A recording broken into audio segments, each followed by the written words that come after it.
Namaste yogis, my name is Vivek Rawat and I welcome you all on the behalf of Bali Yoga School to this online yoga teacher training course. I'm your Ashtanga teacher and we are going to be discussing about the alignment and the structure of the postures. I hope you will enjoy this course. Namaste. Namaste everyone.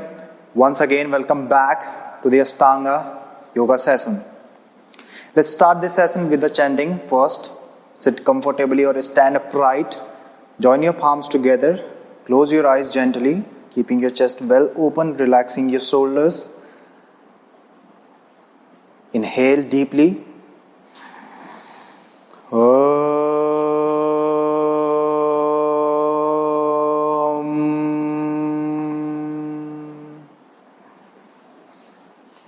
Vande Gurunam Charanaravinde Sandarsita Swatma Sukhavabodhe Nisreyase Janglikayamane Samsara Hara Hara Mohshantye Abahu Purushakaram Sankhchakra Siddharinam Sastrisir Samsvetam Pranamamim Patanjalim. Rub your palms. Take your palms on the eyes. Slowly release it down. Open your eyes. Now in this video, we are going to talk about shoulder stand. The first inversion here is going to be introduced. Shoulder stand sequence. Sarvangasana we call shoulder stand. Salamba Sarvangasana, supported shoulder stand. So there are some postures after shoulder stand which we need to follow to complete this shoulder stand sequence. And then after that sequence of shoulder stand, we follow the counter pose as when we perform a Matsyasana and Uttan Padasana. So it is a counter pose for shoulder stand. So we are going to talk about all these things. So after you finish in seated forward bend as a counter pose of back bending, when you finish that, after that, traditionally we lie down, we rest for 5 breaths, and then we get into shoulder stand. But I suggest you can follow one round of vinyasa, one half vinyasa after seated forward bend. And then after that, you can prepare yourself for shoulder stand. Then again, like resting for 5 breaths first, then preparing yourself for shoulder stand. So, for shoulder stand, those people who have any kind of cervical issue, any kind of, lower back issues as well, or those people who have menstruation, like those women, I would suggest you, like there is a debate over it that one should perform it or not. What is suggested that it depends on how you feel. If you feel okay, then you can go for that. If you don't feel to do that, try not to attempt that. But sometimes it happens that you don't feel that what you need to do. Then at that time you can just give a try step by step and then feel that it is okay. And at that time, like you need to observe yourself in these kind of cases. So I would suggest those people who have maybe like the problem of obesity or lower back issues or this one menstruation, you can do one posture which is called Viparit Karni. It is done while lying down. You can go towards the wall. You can place your back of the legs. You are lifting your legs up at 90 degrees straighten and perpendicular to the ground and placing it, adjusting it on the wall. So you are having a support of the wall. You're not having to engage your core muscles there. Otherwise, it would not be a resting posture, right? So you can do this posture while resting your back of the legs on the wall, and then you can rest there for 15, 20, 25, 30 breaths, slow breaths. So it would do the same wonders, same magic, same benefits what shoulder stand does. Of course, there would be some less benefits, but it is quite beneficial for those people. If you're not going to attempt it, it is far better than that. Why not attempting the shoulder stand? You can attempt Viparit Karni, which I just told you. Now, if you don't have open shoulders, if you have cervical issue, then you can adjust the blankets or cushion underneath your shoulders. So your shoulders are on the edge of the blanket and your cervical, your neck, back of the neck, it is completely free. So with the support of the blankets, you are providing a nice cushion to your shoulders. So in that way, you will not compress your neck. This thing you can add here in shoulder stand. Otherwise, now you can see me firstly the entire sequence I'm going to follow from shoulder stand to other poses also. Then after that, we are going to talk about that. So I'm not going to follow it for like 20 to 25 breaths. I'm just going to follow it 1 or 2 or 3 breaths. Then I'll change the posture so that you can have a look firstly. Then I'm going to tell you about that, right? So for shoulder stand, firstly lying down on the mat. From here, using your core muscles, firstly be comfortable. Shoulders are relaxed. Everything is relaxed. Bend your knees, or you can just, with the straight legs, you can be using your core muscles, your hip flexors, and lifting your legs up. And at the same time, you can press your forearms down, so you are lifting yourself up. So as you inhale, you are going to do that with the inhalation. So as you inhale, lifting the legs up, adjusting the palms forward back. So this way you can adjust. And then you can adjust your upper arms down, keeping your entire body in one line. Now after spending 15 to 20 breaths here, place your fingers and drop your legs slowly beneath down in Halasana.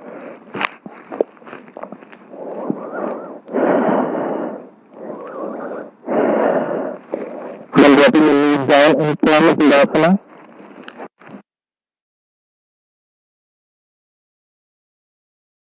Then placing your palms on the back, making a lotus or simple cross-leg position. And you can rest your palms on the knees and dropping the knees down. Then slowly dropping the back down. And then we are going to perform the counter poses of shoulder stand. So before that, I would like to talk about this sequence. So now, for shoulder stand, just keeping your toes pointed towards the ceiling in shoulder stand, which is the main common alignment of shoulder stand. Keeping your legs straight, keeping your front thigh muscles active, contracted, keeping your glutes, your hip muscles also engaged, keeping your core engaged so that you are getting a support of all these engagements, of this contraction of the muscles. Now, keeping your chest open, try to press the shoulders down, not the neck down, right? This is the thing.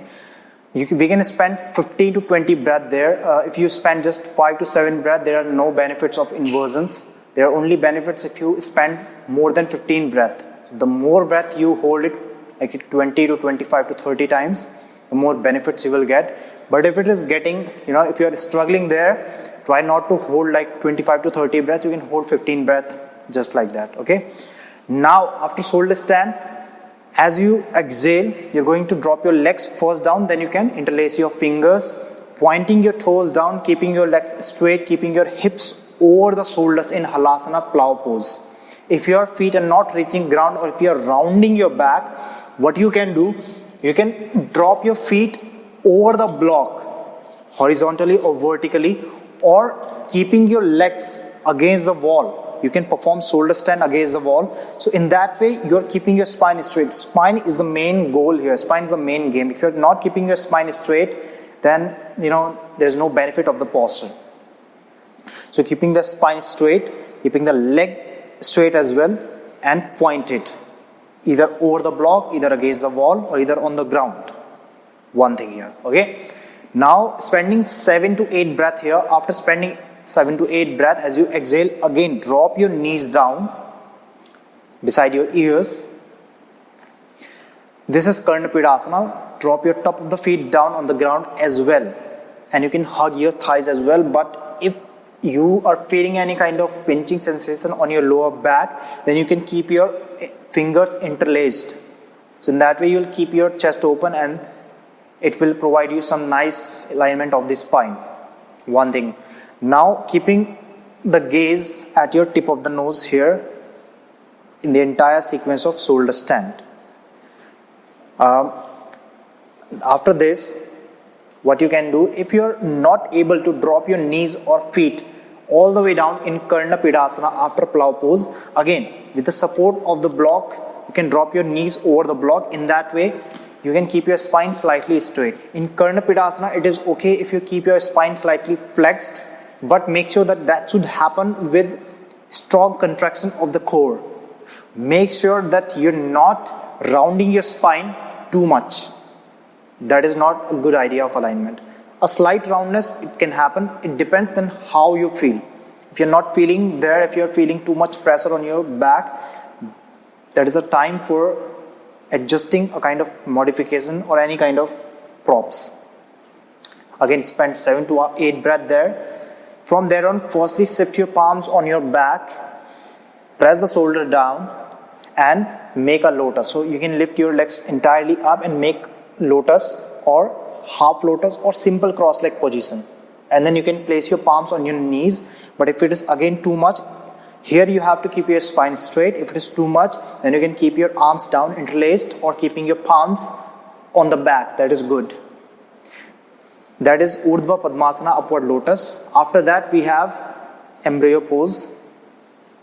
So for that you need to drop your knees down. There you need a strong hip flexion. So again, do not drop your knees down on your head if your back is rounding very badly. Just drop your knees down until that point where your spine is not getting rounded. It should be like straight or not completely straight, but not that much round where you feel so much stress on your back, on your spine.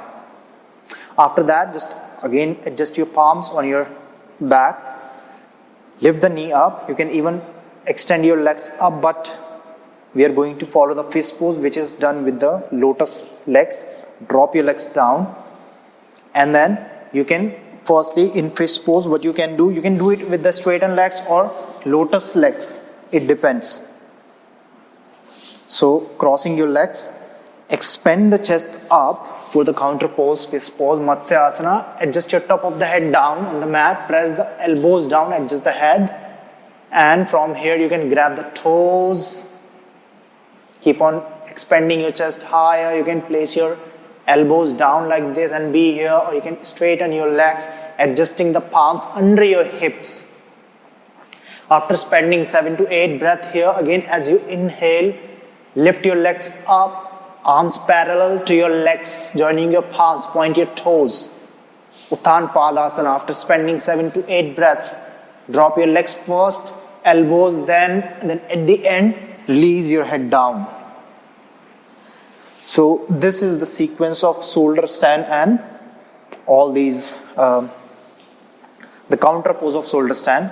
After this, what you can do, you can again follow the Chakra Vinyasa. You can rolling back. For Chakra Vinyasa, again, you can just do fastly rather than slowly. If you do it slowly, then you may hurt your neck. But if you do it fastly with the momentum, then it is easy for you. It is less challenging for you. So this is about the shoulder stand. You can avoid any posture between, like even you can avoid that last posture of shoulder stand, embryo pose. If it is creating problem for your spine, if you have any kind of spine issues, you can select like only shoulder stand or only shoulder stand and your plow pose, and then after that you can perform fist pose. In that way you can reduce the intensity of this sequence. Otherwise you can follow the all postures, just observe, just find out which is good for your body, which is good for your practice, and try to perform it. So now I believe that it is quite fruitful for you. So it's time to just close this session. So sit comfortably and close your eyes.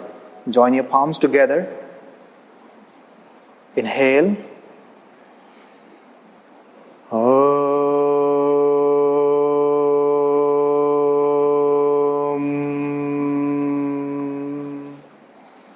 Swaste prajabhya परिपालयन्तं न्यायेन मार्गेण महिं महिंसा गोब्राह्मणेभ्यः शुभमस्तु नित्यं लोकाः समस्ताः सुखिनो भवन्तु.